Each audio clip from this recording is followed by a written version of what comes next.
This is a reading from the book The 5 Fundamental Spiritual Truths, written by Dr. Tim Ong. There are many spiritual truths, and they are found in most religions and spiritual traditions, although not necessary in ways that are obvious to the seekers of truth. I have found these 5 spiritual truths to be fundamental to the mastery of life.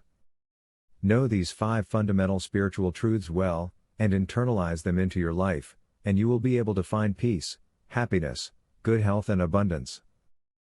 These are the 5 fundamental spiritual truths. 1. This is a spiritual universe. This universe we live in is not purely a material universe. There is a spiritual aspect to it. In fact, we ignore this spiritual aspect of the universe at our own peril, because this spiritual aspect of the universe is the source of all things. All creations, all manifestations arise from this one source. Learning about it, befriending it and knowing how to make use of it can dramatically change our lives. The ancient sages knew about this spiritual power. That is why many have searched for it. However, most people searched for it in the wrong place. This Tao, or more often referred to as prana or spirit, is not something that can be perceived with our 5 physical sense organs. We cannot see, hear, smell, taste or touch it. The only way we can perceive it is with our mind. For a long time, scientists have disregarded the existence of this spirit. Perhaps this is because it is intangible and cannot be detected by any of their instruments. Or perhaps using the term spirit was unfortunate, as it seems to imply something not totally scientific and real enough for them to seriously study. However, through quantum physics, we now know that there is something out there that we cannot perceive with our physical senses, yet is very real. The physicist David Bohm postulated about its existence with his theory of an unseen implicate order that unfolds and manifests itself as the visible explicate order of the universe. As researches in quantum physics progressed, we soon discover the existence of an amazing invisible world apart from our visible material world, a world of pure potential and energy. It seems there is an invisible field after all, and one that is everywhere in the universe. In fact, everything in this universe is submerged in this field, including us. It is inside us and outside us, in the air and in solids, and everywhere you can think of. This field has unlimited potentiality and is the source of everything in the universe. If you are interested to know more about this field, I recommend that you read Lynn McTaggart's The Field, The Quest for the Secret Force of the Universe, Greg Braden's The Divine Matrix and the Holographic Universe by Michael Talbot. For now, all you need to know about this field is that it has unlimited potentials and is the spring of all life, and that it is malleable by our mind. Fundamental truth number 2. Mind is the creative force in the universe. The field is impersonal and inert until it is worked upon by the mind. This field of potentialities can be molded and sculpted by the mind. It is accessible to everyone. In fact, all of us are already doing it, albeit unconsciously, mostly to our disadvantage. However, we can learn to do this deliberately, consciously and purposefully to achieve all our desires. We only need to learn the how to and put it into practice. In quantum physics, we know that the waveform, which is the intangible and invisible form, collapses into a single particle form, that is the tangible and manifested form, when it is observed or acted upon by the mind, consciousness, or observer. What this means is that creation from formless to form requires the presence of the mind. In other words, our mind is what molds, sculpts and creates our reality. You can learn more about this in Fred Alan Wolf's book entitled Mind into Matter, A New Alchemy of Science and Spirit, and Amit Goswami's The Self-Aware Universe. Both these authors are physicists. Let us first understand a little bit more about the mind. We can find much more information about the mind in the Buddhist sutras than any other sources available to us today. For example, in Chapter 5 of the Lankavatara Sutra of the Buddhist Mahayana tradition, there is a good description of the various aspects of the mind, the universal mind, the intuitive mind, and the personal mind. The universal mind. Firstly, there is the universal mind, which has been called many names. Some call it the One. Others call it God, the mind of God, Supreme Godhead, Great Spirit, Tao. It is important to realize that fixation on names only leads to more confusion. So, we should not regard the names as important. What is important is to know its nature, its true essence. Here are some of the qualities of the universal mind. 1. The universal mind is impersonal. The universal mind is an undifferentiated mind. It is therefore impersonal. Since it is impersonal, it does not take sides. There is no bias, no prejudices. It embraces everything into its fold. 2. The universal mind is creative. The universal mind is creative. In fact, it is the only creative force in the universe. When you think about it, nothing is created without the mind. Creation begins with a non-tangible thought before it becomes a tangible reality. 3. The universal mind is the repository of all things. The universal mind serves as the repository of all thoughts, all experiences, all things. Thus this is also the source of all information, knowledge and wisdom. The intuitive mind. The intuitive mind is the bridge between the impersonal universal mind and the personal mind. It dips into the impersonal universal mind for all its information. Knowledge and wisdom. Thus, whatever information or knowledge that flows through the intuitive mind to the personal mind is what we called intuition, and has the characteristics of inclusiveness, embraces all, and wisdom. This information, if not filtered or altered by the personal mind, is always accurate and is for the higher good of all. Often, however, such high-quality, untainted information is unfortunately filtered and distorted by the personal mind out of the false sense of superiority, insecurity and fear. The intuitive mind is also sometimes called the higher self. The personal mind. The personal mind is a fully differentiated mind. It has a sense of self. It has a sense of separation. It has a sense of uniqueness and individuation. This separation from the whole universal mind and the individuation into a unique self opens up a whole new world of infinite possibilities and potential experiences, but it comes at a price, a trade-off, for the separation also brings about a sense of incompleteness, a sense of lack, a sense of insecurity, and thus fear is born. The personal mind has 1. A sense of self, which gives it uniqueness, individuation, self-centeredness nature. 2. A sense of separation, which gives it a sense of incompleteness, lack, insecurity, and fear. Paradoxically, it is this sense of separation that gives it the drive, desire and motivation to constantly seek wholeness, completeness, and oneness with God, or whatever name you gave it. It is what drives us to strive higher, be better, and seek greatness, and self-actualization. On the other hand, because it is self-centered, it has difficulty seeing the big picture of the wholeness of life.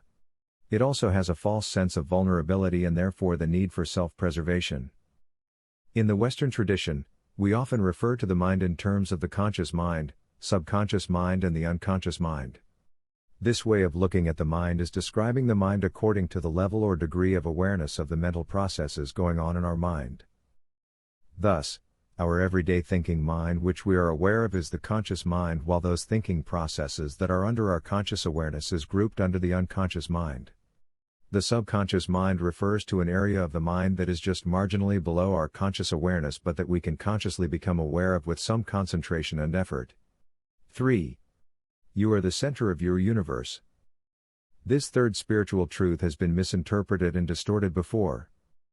It does not say that you are the center of the universe, nor does it say that the earth is the center of the universe, which probably led to the medieval belief that the earth is the center of the solar system. What it does say is that you are the center of your universe. What this means is that you are the creator of your own world, your own reality. And I am the creator of mine. My world is not identical with your world even though they may overlap each other. Without exception, every one of us lives in a world of our own design. We are the creator of our own universe and we create it through the only creative force available to us, our mind. This is the message that all those gurus teaching the law of attraction is trying to tell us.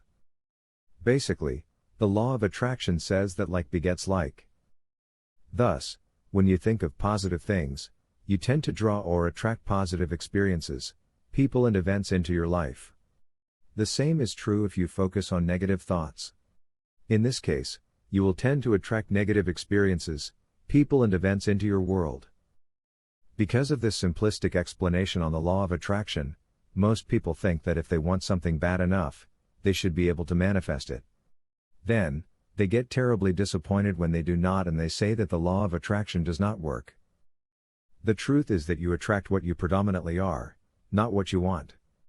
If you want abundance, are you predominantly thinking abundance? Do you feel abundance? Are you abundance? It is more a mindset than a single thought. There is another aspect to this creating reality business, one which is not often touched upon by the law of attraction gurus, but is found in the teachings of the Buddha. This aspect is about how we experience reality. There is a deep spiritual truth to be realized, and that is that all things are empty of any intrinsic value except the value we give to them.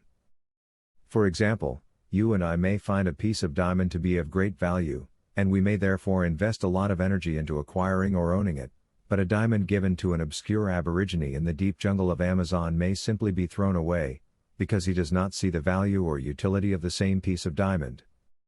The values we assign to people, things and ideas obstruct our ability to see things as they really are. These values are rooted in our beliefs, and they colored our experiences. By changing our thoughts and beliefs about people, things and ideas, we are able to change the experiences in our lives. It is important that we realize these two aspects of reality creation, like begets like and the intrinsic emptiness of things, because not realizing these truths leaves us a victim of fate, while knowing them can make us master of our own destiny. Both require that we take full responsibility for all our creations and experiences. This decision, of taking 100% responsibility, once made and acted upon, empowers us and put us on the right footing or mindset towards a positive transformation of our lives. 4. As within so without. This is the fourth fundamental spiritual truth. This phrase is borrowed from the law of correspondence in the book The Kabbalion, a book about the 7 spiritual laws. The law of correspondence is the second of 7 spiritual laws, or sometimes called principles. Its complete phrase is as above, so below. As within, so without. This spiritual truth reveals to us how we create our reality with our mind. We create our reality through our thoughts. Thoughts are real, when you believe them. They are the waveforms, intangible, invisible form, that are instantly manifested in the formless, and given enough focus, attention or energy, attract, magnetize or gather mass, thus manifesting into particle forms or our perceived formed reality. Thus, what we experience or perceive as reality outwardly now is the fully manifested form of our own creation, seeded through our thoughts in the past. In other words, we can say that our outer experience is a mirror reflection of the inner content of our mind, thus the saying, as within, so without. A modern analogy of this is the computer and the projector. The projector projects an image from the computer onto the wall. In this analogy, we perceive the image on the wall as reality, not realizing that the way to change the image on the wall is not to manipulate the image on the wall. Instead, we need to change the content in the computer in order to reflect any change in the image on the wall. Another way of interpreting this analogy is that the image itself is an illusion, an error in perception, and in order to see through this illusion, we need to train ourselves to see things as they really are, that is, they are empty by nature. This is exactly what we need to do to transform our lives. To change our lives, we need to change the content of our mind. We need also to change the way we think. We need to choose consciously what we focus on. In doing so, we alter the state of our mind. As our inner world changes, so too our outer world changes to reflect accordingly the content of our inner world. 5. Whatever you focus on grows. You are fully responsible for your life because you have the ability and free will to choose what to focus on, and whatever you focus on grows and expands. Even if you are ignorant of this truth, it does not change the fact that you are the creator of your own reality. Knowing this truth, however, empowers you. The mind works on the basis of like attracts like. Positive thoughts attract positive experiences. Negative thoughts attract negative experiences. When you focus on something, you energize it or you increase its ability to attract similar vibrations. Another way to put it is that you increase its ability to magnetize its vibrational match or equivalent. This brings to mind a story about an old man and his son. The old man was dying, and before he died, he wanted to impart a valuable life lesson to his son. So he requested for his son to come to his deathbed, and he said to him, "Son, there are two tigers in my heart. One is called love and the other is called fear. They are constantly fighting each other. Which one will win, father?" asked the son, and he replied, "The one I feed." For us, it is important to remember that whenever we focus on something, we are feeding it with energy, making it stronger and more able to attract similar thoughts to itself. This is the last truth of the 5 fundamental spiritual truths. To recap, here are the 5 fundamental spiritual truths again. 1. This is a spiritual universe. Spirit is the source of all there is. 2. Mind is the only creative power in this universe. 3. You are the center of your own world. In other words, you are responsible 100% for everything you create in your world, so take full responsibility for it.